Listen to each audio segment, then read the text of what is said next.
Hello বন্ধুরা, আজ আমরা এমন একটি বিষয় নিয়ে কথা বলতে যাচ্ছি যা প্রতিটি বয়সের জন্য গুরুত্বপূর্ণ: মানসিক সুস্থতা।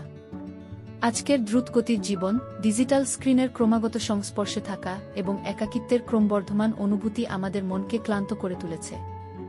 সবকিছু ঠিকঠাক থাকা সত্ত্বেও কি আপনি কখনো হতাশ বোধ করেছেন? অথবা আপনি কোনো কিছুর উপর মনোযোগ দিতে পারছেন না? এগুলি লক্ষণ যে আমাদের মানসিক স্বাস্থ্যের প্রতি মনোযোগ দেওয়া দরকার। এবং এর জন্য আমরা আজ আপনার সাথে কয়েকটি সহজ কিন্তু শক্তিশালী টিপস শেয়ার করতে যাচ্ছি। প্রথম টিপস: মানুষের সাথে যোগাযোগ করুন।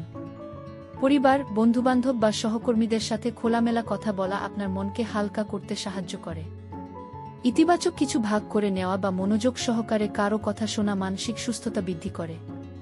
দ্বিতীয় টিপস: শারীরিকভাবে সক্রিয় থাকুন। ব্যায়াম কেবল শরীরের জন্যই নয়, মস্তিষ্কের জন্যও ভালো। হাঁটা, নাচ বা খেলাধুলার মতো কার্যকলাপ মস্তিষ্কে রাসায়নিক পদার্থ নিঃসরণ করে যা আপনাকে খুশি বোধ করতে সাহায্য করে। তৃতীয় টিপস: নতুন কিছু শিখুন। বাদ্যযন্ত্র, ভাষা বা শিল্পের মতো নতুন জিনিস শেখা আত্মবিশ্বাস তৈরি করে। এটি আমাদের কৃতিত্বের অনুভূতি দেয়, যা স্বাভাবিকভাবেই আমাদের মানসিক স্বাস্থ্যের উন্নতি করে। চতুর্থ টিপস: অন্যদের দান করুন। ধন্যবাদ জানানো, কাউকে সাহায্য করা অথবা স্বেচ্ছাসেবক কাজ করা আমাদের ভেতর থেকে ভালো বোধ করায়।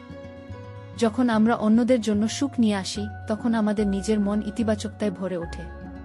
পঞ্চম এবং সবচেয়ে গুরুত্বপূর্ণ টিপস: মননশীলতা অনুশীলন করুন। প্রতিদিন কয়েক মিনিট সময় নিয়ে মননশীলতা অনুশীলন করুন। আপনার শ্বাস-প্রশ্বাসের উপর মনোযোগ দিন, আপনার চারপাশের পরিবেশ পর্যবেক্ষণ করুন। এটি আপনার চিন্তাভাবনা আরও ভালোভাবে বুঝতে এবং চাপের সাথে আরও কার্যকরভাবে লড়াই করতে সাহায্য করে। যদি আপনি এই টিপসগুলি কার্যকর বলে মনে করেন, তাহলে এই ভিডিওটি আপনার বন্ধুবান্ধব এবং পরিবারের সাথে শেয়ার করুন। আর হ্যাঁ, যদি আপনি কখনো স্বাস্থ্য সম্পর্কিত কোনো বিষয়ে বিভ্রান্ত বোধ করেন, তা সে ব্যায়াম, পুষ্টি অথবা ওষুধ, তাহলে কেবল মেডউইকিকে জিজ্ঞাসা করুন। মেডউইকি হল আপনার প্রতিটি স্বাস্থ্য প্রশ্নের সহজ উত্তর, আপনার সুস্থতার জন্য একটি বিশ্বস্ত নির্দেশিকা। আপনার মানসিক সুস্থতাকে শক্তিশালী করুন এবং একটি সুখী জীবন শুরু করুন আজ থেকেই।